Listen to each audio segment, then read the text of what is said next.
Let's now move over to the Middle East, where Washington's envoy to Israel ahead of President Trump's Middle East visit said that a US-backed Gaza aid mechanism will start soon. The plan bypasses a ceasefire and uses private companies and not Israel to distribute food and essentials. Several partners have joined, but their names remain undisclosed.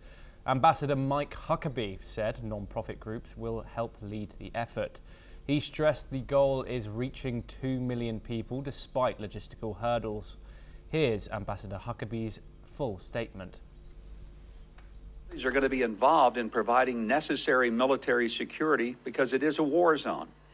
But they will not be involved in the distribution of the food or even in the bringing of the food into Gaza.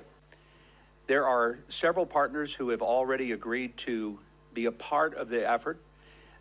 We're not prepared to name them as of yet because some of the details of their participation are being worked out. There's obviously, yes, there is a humanitarian crisis. That's why we need a humanitarian aid program. UNICEF and others criticized the plan, warning it could worsen conditions and displacement. Israel denies aid over security fears, accusing Hamas of diverting supplies. Hamas slammed the plan as aligned with Israel's goals and warned against local cooperation. Trump is expected in Saudi Arabia, Qatar and the United Arab Emirates next week. He teased a major announcement, though it's unclear if this is it. Talks continue to secure a ceasefire and free 59 hostages still held in the Gaza Strip. Israel demands Hamas disarm, and Hamas offers a full release if Israel withdraws from Gaza. Over 52,000 Palestinians have died in the war, which began after Hamas's October the 7th attacks. Staying in the region now, and the United States and Iran will resume nuclear talks on Sunday in Oman, just before President Donald Trump begins his regional tour. Trump hopes to strike a deal with Iran to prevent an Israeli military attack that could lead to a wider conflict. Iranian Foreign Minister Abbas Araghchi said Oman proposed the date and both sides agreed. He said talks are progressing and moving into more detailed phases.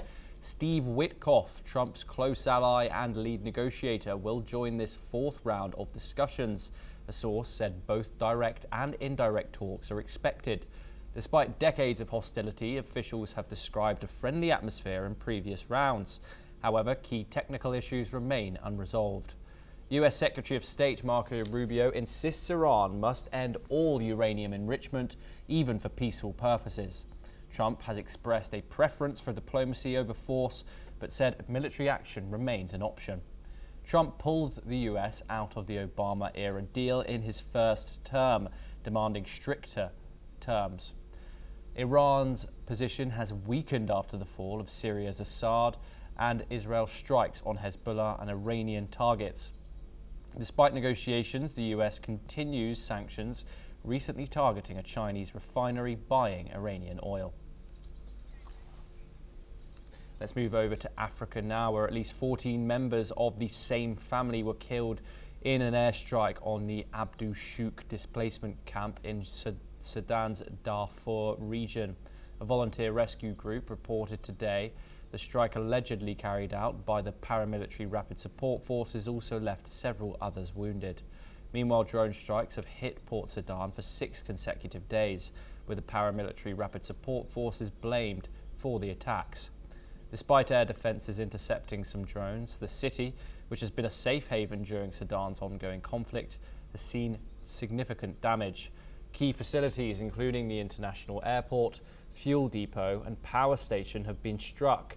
A recent drone attack in the Atbara has caused a fire at the power station, leading to widespread power outages.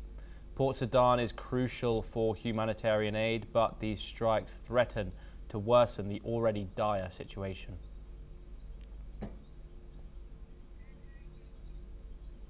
Microsoft